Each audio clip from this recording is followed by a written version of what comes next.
Olá, meus irmãos, aqui é o pastor Antônio Júnior e estou aqui novamente com meu grande amigo Lamartine Pozella. Obrigado pela honra, pelo convite, estou aqui na casa do Juninho e está sendo maravilhoso a gente poder falar das coisas do Senhor e compartilhar com vocês. Sim. Irmãos, olha, eu estava aqui conversando com o Lamartine a respeito dos últimos acontecimentos, inclusive já temos gravado vários vídeos aqui no canal. E eu vou deixar o link do canal do Lamartine aqui embaixo, você que ainda não conhece, que é muito difícil, porque o Lamartine tem sido usado por Deus na nossa nação para falar sobre esses assuntos, que é importante a gente se manter atualizado. Mas eu estava conversando com ele sobre a abrangência do governo do anticristo. Será que o anticristo ele vai governar sobre todo mundo, sem exceção? E quem não quiser aceitar o governo dele vai ser morto de maneira trágica? Ou será que ele vai governar só para um grupo? E outro detalhe que a gente começou a debater aqui, Será que vão ter países que vão resistir ao governo do anticristo, não vão aceitar a marca da besta, vão se levantar contra? Será que vai existir uma região mais protegida, vamos assim dizer? Você que talvez mora no interior, você pensa, aqui eu estou mais protegido das cidades grandes, ou será que esse governo vai atingir todo mundo? Então nós vamos abordar tudo isso e muito mais. E eu tenho várias perguntas que eu já anotei aqui, nós vamos trazer aqui, vai ser uma bênção esse vídeo, tá bom? Então, antes de tudo, já se inscreve no meu canal, vou deixar o link dele, no final você vai lá, para não perder os vídeos também do Lamartine, tá bom? Lamartine, eu quero ler aqui uma passagem que está lá em Daniel, capítulo 11, o versículo 41. Olha só o que diz, irmãos. Ele entrará também na terra magnífica, e muitos países cairão, mas estas escaparão da sua mão, Edom, Moabe e a maior parte dos amonitas. Então, Lamartine, vamos lá.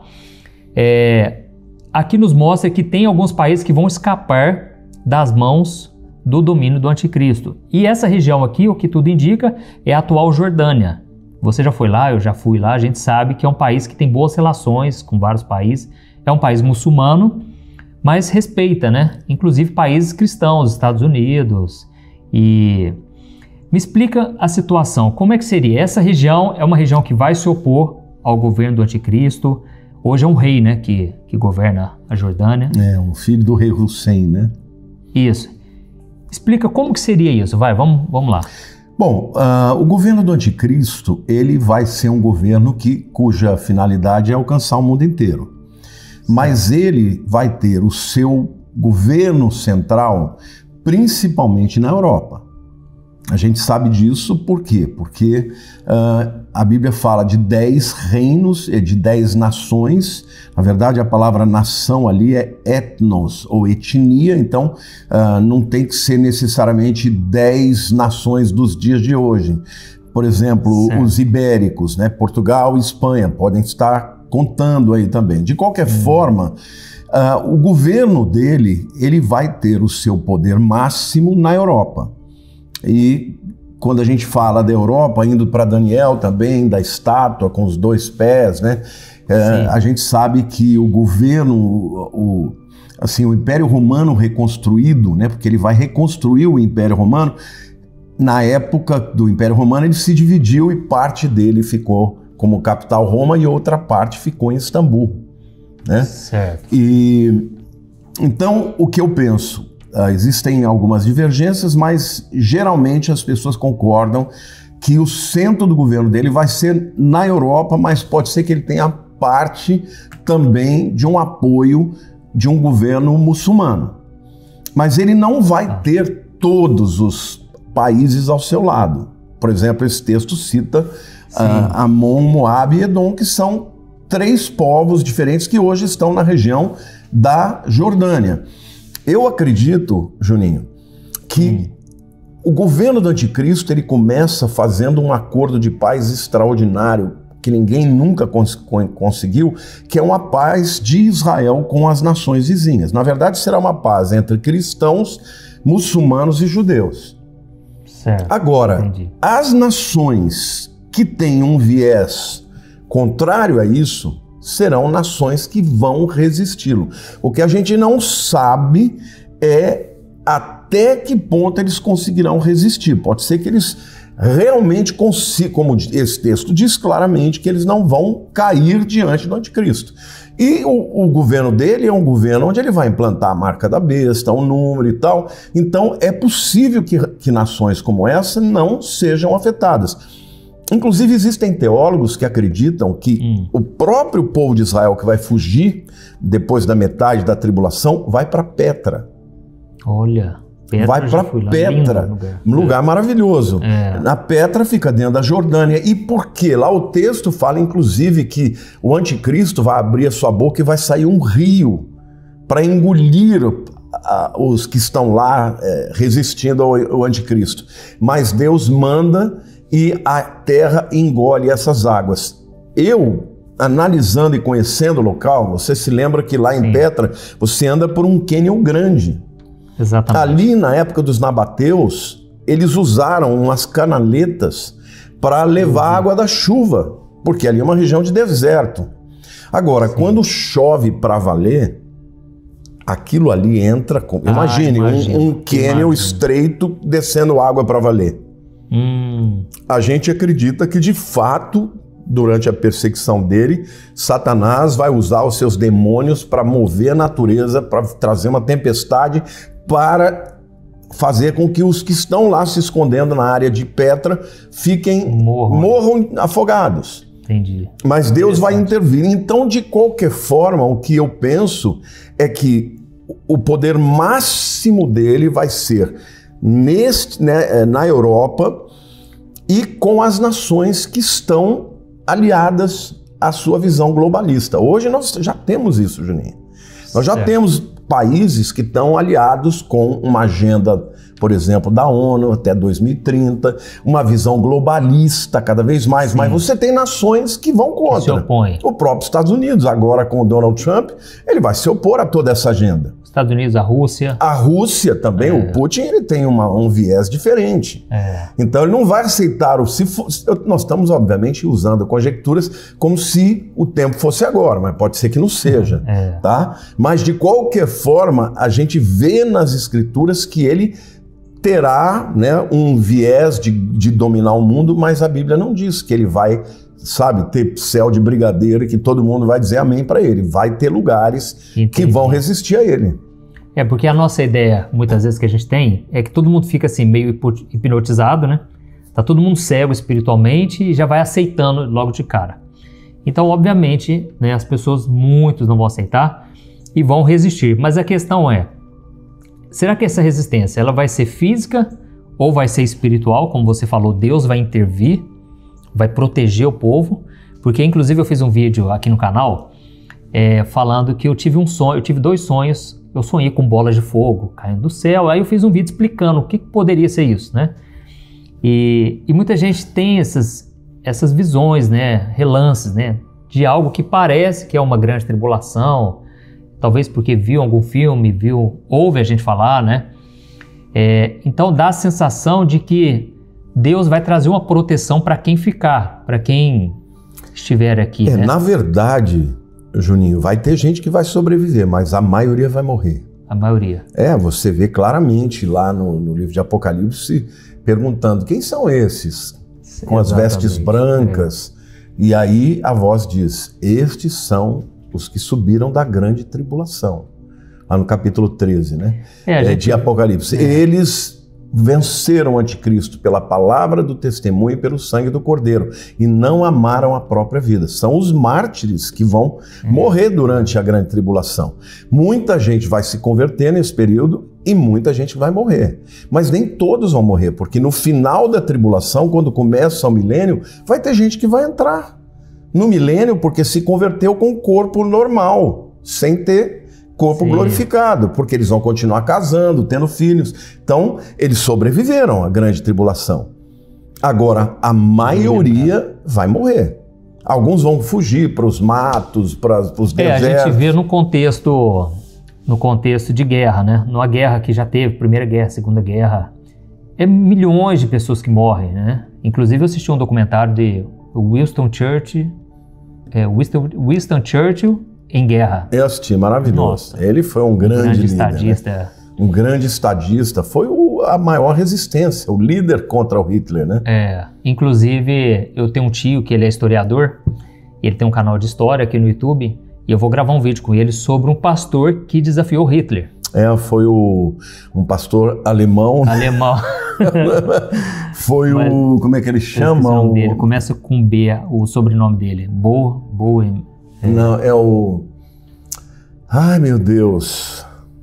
Depois a gente lembra. Foi fantástico. Ele se levantou na Alemanha, porque a igreja luterana aderiu ao Hitler, mas Dietrich Bonhoeffer. É o nome desse cara. Ele morreu, ele foi morto pelo Hitler. Mas ele resistiu até o fim. Nem precisava, ele podia ter fugido, né? Podia, mas ele não quis deixar a igreja da Alemanha cega à mercê do Hitler. Mas essa colocação que você falou é tão tremenda, porque você vê, a própria igreja luterana ou fez vista grossa ou deixou Hitler. A própria igreja romana também. Estavam aliados, afinal de contas, o Mussolini, que era o líder, né, o líder fascista na Itália, era um homem católico. Então, às vezes, um engano ele pode ter uma capacidade de enganar até gente séria. Eu vi um outro pastor falando que nesses períodos do Hitler, de guerra, muitos duvidaram. Quando alguém avisava, olha, fujam aí porque vai acontecer, a guerra está chegando, as pessoas não acreditavam. Inclusive, muitas igrejas apoiaram. É por causa disso, o engano... É a força da propaganda. A força da propaganda. Quem domina a comunicação, domina tudo. As pessoas são enganadas. Você vê que hoje tem muita gente caindo no engano porque tem pessoas sendo usadas na internet com discursos que são atraentes, prometendo uma série de coisas. A Alemanha estava no final da Primeira Guerra, eles estavam arrasados, a inflação altíssima, desemprego, tinham que pagar a valores altíssimos lá para o Acordo de Versalhes. E o Hitler se levantou contra isso. Ele falou, eu não vou pagar não, eu vou parar de pagar. Exatamente. E eu vou trazer de volta a glória da Alemanha. E aí, o que ele fez? Ele começou com uma visão expansionista, invadiu a Polônia, entendeu? E, obviamente, o anticristo vai ter um discurso belíssimo, que vai enganar muita gente, e vai ter o apoio de muita gente, mas vai ter gente que vai dizer não. E, ao mesmo tempo, vai haver uma necessidade do povo de levantar alguém para socorrê-los, né? Então, é o que a gente já tem visto, né? Os países estão cada vez mais, as pessoas estão carentes, precisando de um líder, de alguém, uma liderança para se levantar, né? E aí vem a questão de Israel, porque nós sabemos que o foco principal do anticristo é destruir todo judeu, todo o povo de Israel, porque senão assim Jesus não voltaria, porque ele vai voltar quando o povo clamar, né? Hosana, bendito é o que vem em nome do Senhor. Então, fala um pouco mais sobre isso, né? Essa questão. Qual vai ser o papel de Israel nesse cenário? A respeito da perseguição que vai acontecer, da implantação da marca. Você falou uma coisa que é muito importante a gente voltar para entender. Quando o homem caiu, Deus fez uma profecia, que está lá em Gênesis 3,15, que haveria uma luta entre o descendente da mulher, que é Jesus, com os descendentes da serpente. E diz que o descendente da mulher pisaria a cabeça da serpente, e Jesus fez isso na cruz, mas os descendentes da serpente feririam o calcanhar. Onde que uma cobra venenosa morde? Geralmente no calcanhar. E Jesus morreu. Satanás, durante todo o tempo, ele ficou tentando descobrir quem que era esse descendente. Ele matou Abel, através de Caim, porque ele percebeu que Abel tinha um bom relacionamento com Deus. E ele foi indo. Na época de Moisés, ele matou todos os meninos que nasciam, porque ele tinha medo que fosse nascer ali o libertador. Na época de Jesus, Herodes também mandou matar. Então, por quê? Na verdade, o diabo, ele teme a pessoa de Jesus. Ele sabe que ele vai ser derrotado. Mas no engano dele, lá no fundo, ele pode ter uma pequena convicção de que ele pode vencer. Então, ele odeia o povo de Israel, porque ele sabe, ele conhece as escrituras melhor que ninguém, sabe que Jesus um dia vai governar a partir de Jerusalém. Se ele puder destruir tudo aquilo, ele impede que o plano de Deus se cumpra. Então, ao longo da história, Israel sempre foi perseguida, inclusive nos nossos dias. E nós estamos vivendo dias em que o antissemitismo está recrudescendo, está crescendo. Então, o que a Bíblia fala? A Bíblia fala que nesses últimos 7 anos, quando a igreja já tiver sido levada aos céus e tiver realmente os anos de tribulação, o anticristo, ele vai perseguir Israel. Nos primeiros 3 anos e meio, ele vai fazer uma aliança de paz. Essa dos 7 anos. Vai conseguir fazer com que judeus, cristãos e muçulmanos consigam conviver, sobretudo em Jerusalém. Mas quando ele, na metade da tribulação, entrar nos santos dos santos, disser, olha, estão dizendo por aí que eu sou Deus, e quer saber? Eu sou mesmo. Nessa hora, Israel rompe com ele. Os judeus jamais vão permitir que alguém se diga Deus e entre dentro dos santos dos santos para ser adorado como Deus. Nessa hora, a Bíblia diz que ele vai perseguir a todos os judeus e a todos os que se converterem na tribulação. Vai ter muitos cristãos gentios também. E aí, a Bíblia fala, né, lá em Apocalipse, que a mulher, né, vai fugir para o deserto e vai ficar protegida. A mulher ali, claramente, que gerou o filho que há de gerar, governar o mundo com nação de ferro, é Israel, não é a igreja. A igreja não gerou Jesus. Quem gerou Jesus foi Israel. Então a mulher ali é Israel. E o filho que vai governar com o cetro de ferro é Jesus. Então a mulher foge para o deserto, aí é uma figura de Israel, e muitos judeus vão ser protegidos. Alguns até chegam a afirmar que esse lugar para onde eles vão fugir é na região de Petra. Região de Petra. Ah, interessante, irmãos, tá vendo? Então é muito importante a gente saber disso, porque quanto mais conhecimento, mais clareza você vai tendo do plano de Deus, né? Isso também tira medo, porque as pessoas têm um medo, né, absurdo de que nós vamos passar pela tribulação, não vamos. Já fizemos até um vídeo sobre isso, né? Inclusive você acabou de lançar um livro, né?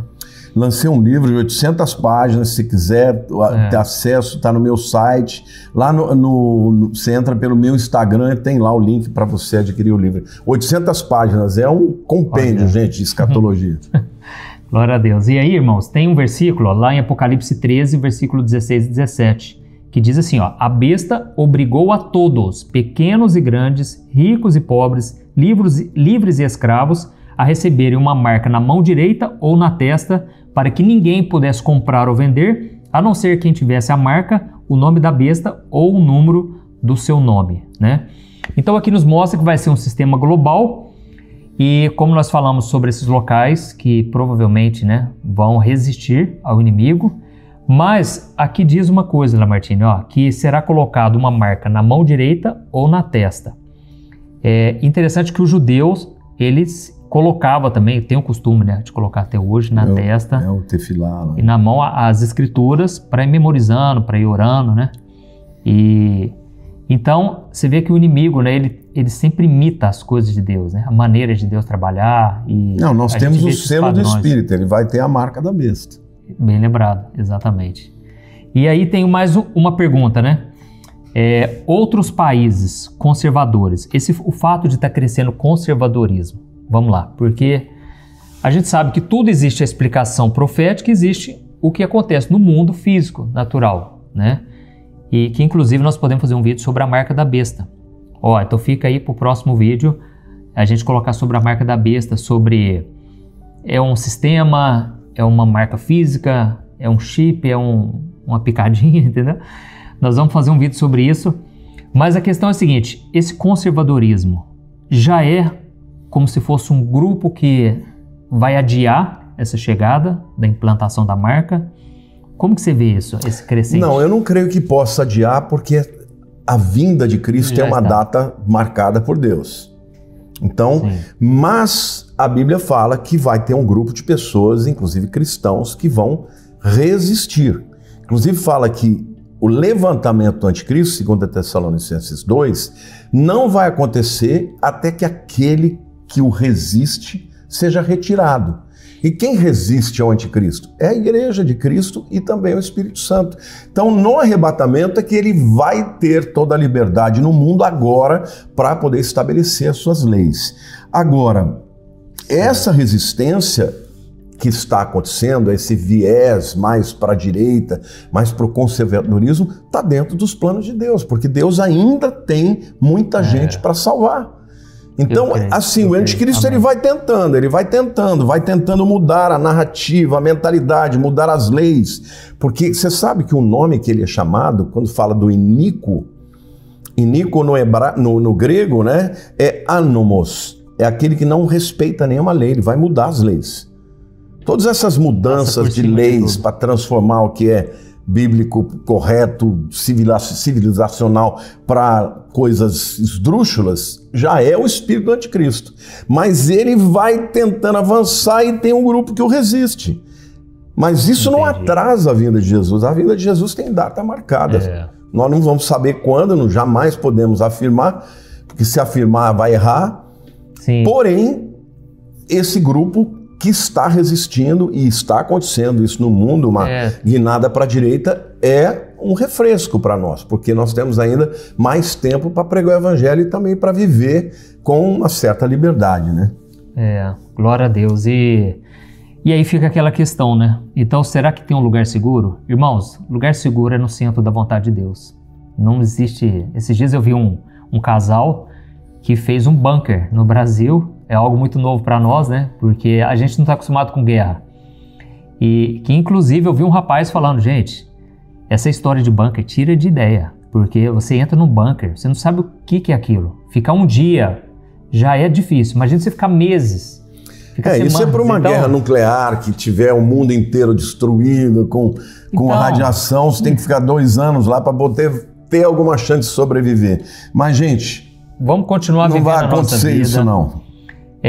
As pessoas hoje falam muito, eu perdi a vontade de estudar, eu perdi a vontade de trabalhar, não quero ter filhos. Irmãos, vamos continuar fazendo a vontade de Deus, vamos ter a consciência limpa diante do Senhor, vamos continuar pregando, avisando as pessoas, mas sem esse medo, porque o medo é um espírito, irmãos, o espírito de medo. Deus não nos deu esse espírito, Deus nos deu o espírito de amor, poder e equilíbrio. E moderação. Então, essas mensagens que a gente está trazendo aqui é para abrir a visão, para você ter mais conhecimento, mas fique em paz, continue confiando no Senhor, toque a sua vida, porque a gente não sabe quando vai ser, e o nosso papel é esperar a vinda de Cristo e continuar praticando a sua palavra. Além do que, meu querido, o máximo de ruim que pode acontecer com você é você morrer, ser morto.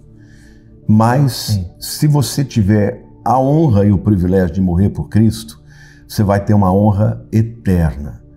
Esses anos passam, os anos dessa vida aqui passam muito correndo, mas a eternidade é longa. Então, nós não precisamos ter medo, porque a Bíblia diz, né? Porque guardaste a palavra da minha perseverança, é a promessa para a igreja.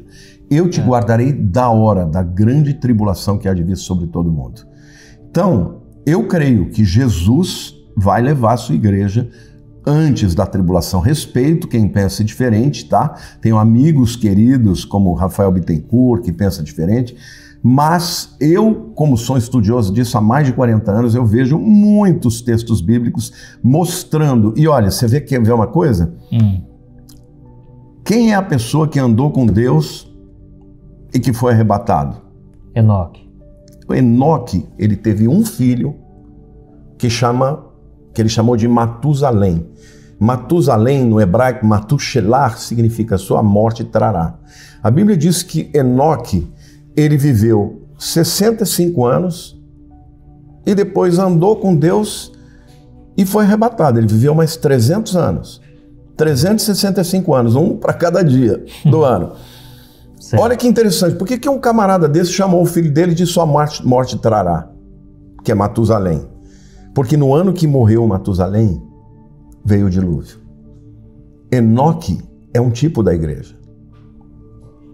Olha isso. Que não vai passar pela grande tribulação, porque Deus revelou que ele viria trazer o juízo, mas ele leva embora.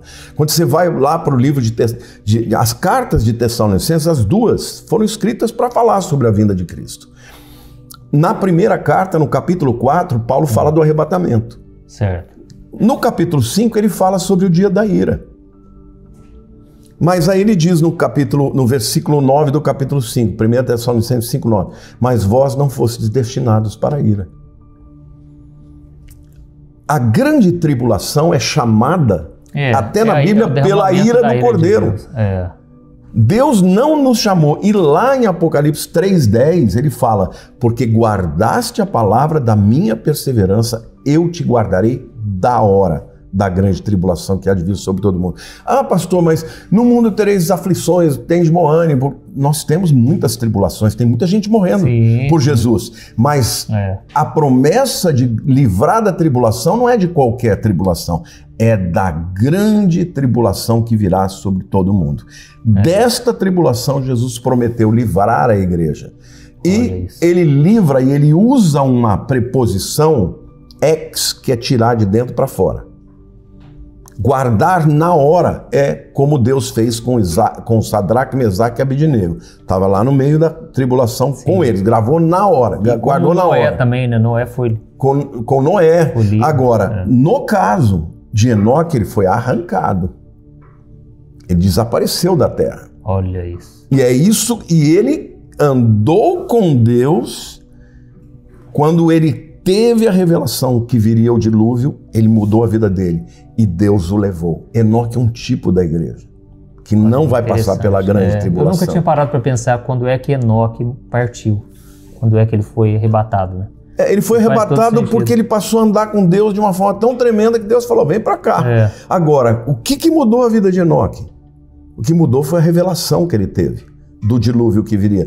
Tanto é que quando Matusalém morreu, veio o dilúvio. Agora, por que Matusalém é o homem que mais viveu na Terra? 969 anos. Porque Deus é longânimo, ele não quer trazer juízo sobre a Terra. Mas vai trazer, viu, meu irmão? Vai trazer. E a Bíblia ainda diz que as pessoas que não acreditarem na verdade vão crer na operação do erro. Vão crer que o anticristo é o Cristo. E aí vão pagar o preço de ter uma fé na pessoa errada. Então não coloque a sua esperança em ninguém. Somente em Jesus. Glória a Deus. Olha, irmãos, que bênção. Então agora eu peço que você compartilhe. Vamos enviar para mais pessoas essa mensagem, porque talvez você não sabia, e é muito importante você saber disso. Vai haver resistência, mas a gente sabe que é um sistema global, a gente sabe que o inimigo vai tentar atingir o mundo todo, e a gente tem que estar com a nossa segurança em Cristo. Amém? Amém. Glória a Deus. Então, vai lá agora no canal do Lamartine, eu vou deixar 2 vídeos aqui para você escolher também. E que Deus te abençoe grandemente. Um abraço, gente. Beijo para todo mundo.